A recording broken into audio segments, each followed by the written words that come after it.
السلام عليكم، مرحبا بكم من جديد. معكم لطيفة من قناة شيوات لينا. نتمنى يا ربي تكونوا كلكم بخير وعلى خير بصحة جيدة ان شاء الله.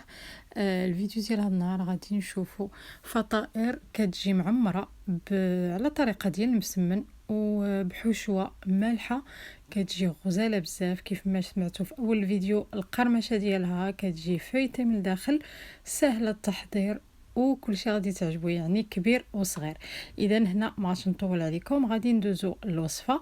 ما تنسونيش بلايك وتعليق زوين، بارطاجيو الفيديو. ولا كنتو اول مره كتشوفوا القناه، ما عليكم الا الاشتراك وضغط على زر الجرس باش يوصلكم دائما الجديد. اذا هنا على بركه الله غادي نبداو بالنسبه للمقادير وطريقه التحضير لهاد الفطائر المالحه. يعني هنا بالنسبه المقادير غادي نحتاجو 600 غرام ديال الدقيق الابيض ولا 6 الكيسان ديال العنبه. بالنسبه للدقيق نتوما تستعملوا دقيق ديال الفورس اولا الدقيق الابيض اللي كنعجنوا به المسمن. انا هنا غادي نستعمل هذا الدقيق هذا فارين دي بوتر. بالنسبه للاخوات بزاف كيقولوا لي ورينا لومبالاج، انا هاد المره خديته من اوشون، ما لقيتوش في كارفور، لقيته من اوشون. لي بودر هو هذا، يعني داير بحال هذا الشكل، هذا داير بحال القمح، ولكن هو نوع من انواع القمح. تلقاوه في الرحبه فين كيتباع القمح، تقولوا له الحنطه.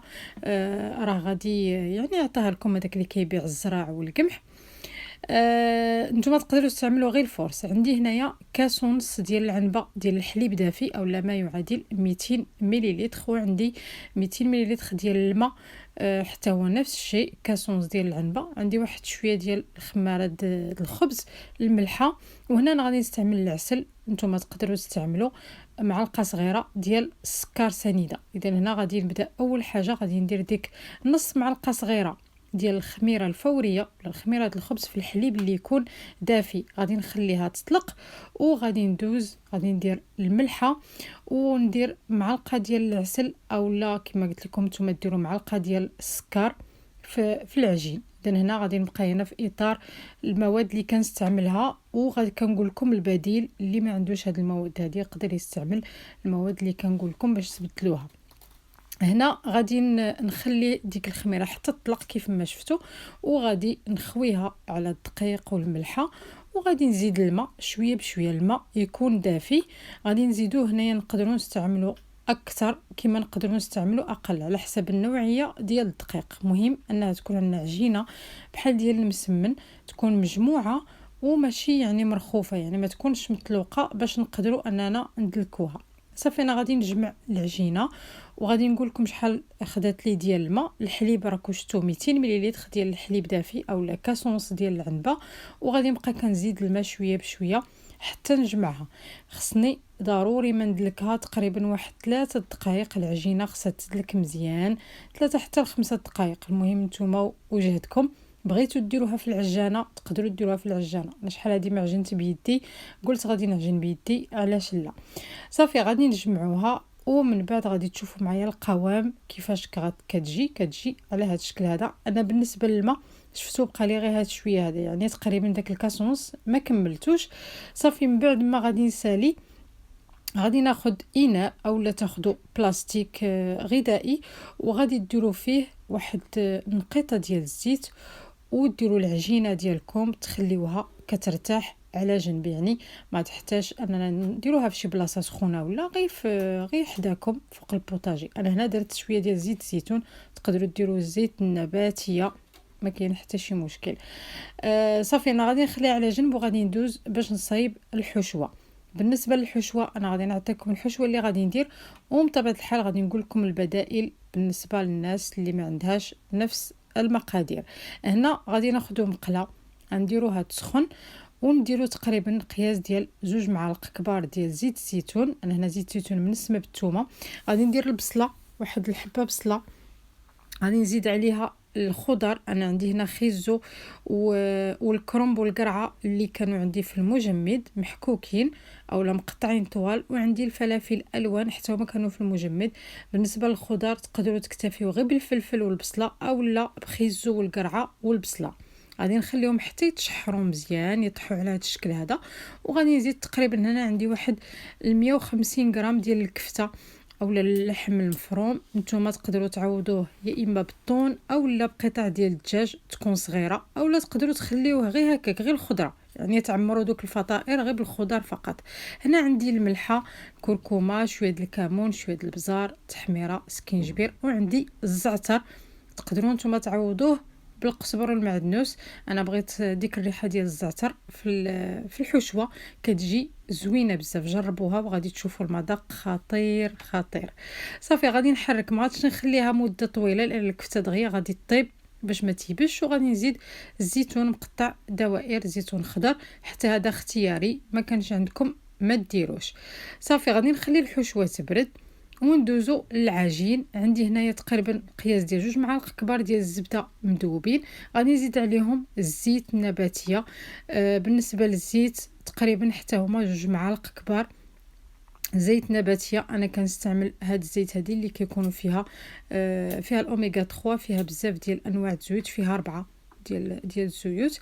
صافي غادي ناخذ العجينه وغادي نقسمها على 5، تقدروا تقسموها حتى على 6 القطع. غادي نبقى نقسمها ونديرها على جنب. ناخذ اول عجينه ولا اول كره وغادي نطلقها بهذاك الزيت والزبده اللي مخلطين. غادي نطلق الدائره، نحاول ما امكن نرققها شويه. المهم نتوما على حسب. هنا غادي تبان لكم العجينه ديالي بانها ماشي بيضه، على حسب الدقيق، لان ديك لا فارين دي بوتر راها تي 80، يعني شويه مايله للدقيق الاسود، الا بغينا نقولوا الدقيق الكحل، كتجي شويه ناصحه غامقه، عفوا ماشي ناصحه، ماشي بحال دقيق الفورس كيجي بيض. صافي انا هنايا غادي نحاول نطلقها وغادي نديروا لها بحال نطويوها بحال مسمن بوربعه ولا المربع، كل واحد شنو كيسميه، حنا كنقولوا البوربعه حيت جاي مربع. كنطويوها على شكل مربع بحال هذا الشكل هذا. مره دهنوا شويه الزبده والزيت، يعني ما غاديش نحتاجوا كميه ديال الزيت والزبده بزاف البنات، صحيين هاد الفطائر، يعني لا الا دقتوهم راه غادي يعجبوكم بزاف. جربوهم وغادي تشوفوا. صافي هنا غادي نلويها، نطويها بحال هذا الشكل هذا ونحطها حتى هي في الجنب، وغادي نغطيها بالبلاستيك باش ما تكونش ديك القشره اللي كتكون فوق العجين الا كان ما مغطيش. وغادي ندوز نفس الشيء بالنسبه للكرات الاخرين. كما قلت لكم نتوما هنا تقدروا تقسموهم على 6 ولا على 4 على حسب المساحه اللي عندكم ولا البلاصه اللي غادي تطلقوا فيها المسمن. صافي هنا غادي نكمل الكرات كاملين اللي عندي، ومن بعد غادي ناخذ اول وحده مسمنه طويتها. الحشوه هي بارده، انا وجدت صينيه درت فيها ورق غذائي، وغادي ناخذ ديك المسمنه المربعه ونقسمها على 4 ديال القطع بحال هذا الشكل هذا، 4 القطع متساويين. غادي ناخذ كل قطعه غادي نطلقها بوحدها، لان هادو غادي نخليهم هنايا نغطيهم، وناخذ القطعه الاولى المربعه غادي نحاول ما امكن نطلقها حتى هي على شكل مربع، ولكن غادي نرققها لانه ما تنساوش فيها الخميره، غادي مازال تنفخ، وباش تجينا لداخل تجينا رقيقه، يعني ما تجيناش ديك الفطيره الحشوه ديال البابه ديالها غليظه.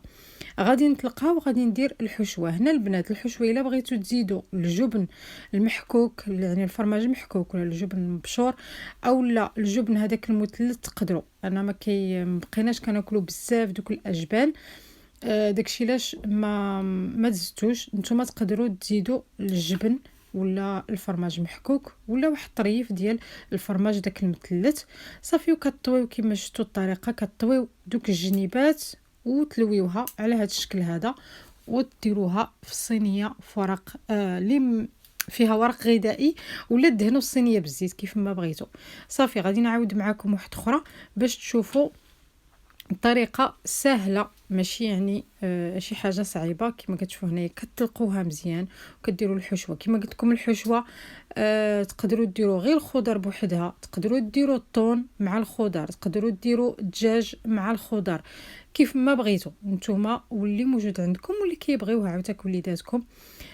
صافي هنا كما شفتوا درت القياس. غادي نجيب الجنب واحد غادي نطويه ونزيد الجنب الاخر باش ما تخرجليش الحشوه مع الجناب، وكنبدا كنلويها. كنزير شويه المره الاولى، كنطلقها الى شفت انها باقي لي عاد العجينه غليظه، صافي كنضربها وكنلوي على هذا الشكل هذا. كنحاول غير نقادو لها الشكل، ونديروا دائما ديك الجهه المطويه الجهه التاليه ديال العجينه كنديروها في الاسفل باش ما كتحلش لينا الحشوه. صافي كنبقى غاديه على هذا الشكل هذا حتى كنكمل العجين اللي عندي والحشوه. بالنسبه للحشوه أنا هنايا يعني ما قداتنيش، بقاو لي شي وحدين في الاخير. هنا تقدروا ديروا اللي بغيتوا نتوما. انايا عندي داك الجبن اللي صايبته معكم في واحد الفيديو، جبن اللي كناخذه في الصباح. كنبدل، ما كناخذش دائما نفس الحاجه ريكوتا ولا، كناخذه على هذا الشكل هذا. غادي ندير واحد الكره في كل مسمنه ولا في كل فطيره هكا، غير باش ما يبقاوش خاويين وصافي. يعني نتوما تقدروا ديروا اللي بغيتوا. الا بغيتوا تزيدوا شي حاجه الفرماج ديروا غير الفرماج بوحدو مثلث، تقدروا ديروا الفرماج غير مثلث ولا ديال الماعز. صافي غادي نلويها حتى هي نفس الشيء، وغادي نديرهم. غادي نحاول ما امكن نعلمهم بوحدهم باش ما يتخلطوليش مع الاخرين، لانهم راجلي ما كياكلش الفرماج، كاع المواد لي برودوي ليتي ما كياكلهمش، ولا كاع دوك المواد اللي فيهم الحليب والجبن وهذا. وولادي ما كيعجبهمش هاد الجبن، يعني انا اللي كناكلو بوحدي غادي نعلمهم نخليهم ليا ماشي مشكل. صافي كما شفتوا انا غادي نسالي هاد الفطائر هادو اللي بقاولي، ومن بعد غادي ندوزو باش نشوفوا يعني شنو غادي نديروا لهم من بعد. المرحله المواليه، المرحله المواليه البنات انا كما غادي تشوفوا من الكميه اللي جبت ليها 600 غرام ديال الدقيق، وتقدروا ديروا غير نص الكميه الا بغيتوا. يعني عوض ما ديروا 600 غرام تقدروا ديروا غير 300 غرام. بغيتوا تضاعفوا الكميه غادي تضاعفوا الكميه، المهم نتوما وشحال بغيتوا. صافي هنايا كما قلت لكم خرجت لي هاد الكميه هادي. دابا شنو غبقى لي؟ ناخذ البيض، اصفر البيض، وغادي نزيد معاه واحد شويه ديال الحليب باش ما على حسب الريحه ديال البيض، وغادي ندهن من الفوق هذوك الفطائر كاملين. غادي تجيكم شويه يعني البيض كيهرب، لانه دوك الفطائر راه فيهم الزيت والزبده، ما غاديش يشد مزيان البيض، ولكن حاولوا معاه غير شويه. تقدروا دهنوهم جوج مرات، يعني دهنوها المره الاولى وتعاودوا المره الثانيه. انا هنا غادي نشعل الفران يسخن على 200 درجه، ونكمل هنايا بالنسبه للبيض كامل ندهن دوك الفطائر كلهم. وغادي نحاول ندير تزيين، نتوما التزيين اختياري. انا هنا خديت هاد السكين هذا ولا هاد الموس اللي خاص بالخبز، ودرت واحد الفليحات. نتوما ديروا غير بالموس يكون ماضي، ديروا التزيين اللي بغيتوا تخليوهم هكاك تقدروا تخليوهم هكاك. وغادي نرش عليهم شويه ديال الزنجلان من الفوق. هادوك ديال الجبن اللي بوحدهم غادي نرش عليهم عاوتاني حاجه اخرى، ما عرفتش شنو غادي ندير عليهم، ولكن غادي نرش باش هكا يعني نفرق بيناتهم. المهم انا هذيك 600 غرام خرجت لي هاد الكميه هذه ديال جوج صينيات كيف ما شفتوا. انا غادي ندخلهم يطيبوا في الفران كما قلت لكم سخون على 200 درجه حتى كيتحمروا، يكون مشعول من الفوق ومن التحت، عندنا المروحه حتى كيطيبوا لنا يتحمروا لينا هاد الفطائر هادو. ومن بعد كنخرجوهم، وكما شفتوا ها هما وجدوا لينا الفطائر. دابا غتسمعوا القرمشه.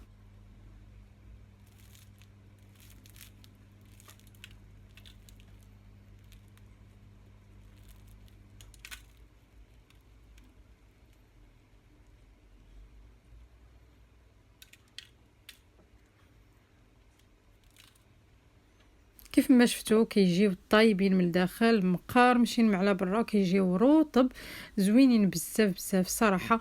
الا دقتوهم غادي يعجبوكم، اكيد غادي يعجبوكم. الا جربتوهم تخليو لي في التعاليق كيف جاوكم. اذا كانوا هادو هما الفطائر ديالنا، ولا المملحات، ولا المسمن معمر على شكل كرواسون كيف ما بغيتو تسميوهم. نتمنى انهم يكونوا عجبوكم، ونتمنى انكم تجربوهم. ما تنسونيش بلايك وتعليق زوين. ما بقى لي غنقول لكم تهلاو في ريوسكم، تهلاو صحتكم، نتلاقاو في فيديو جاي ان شاء الله. بسلامه.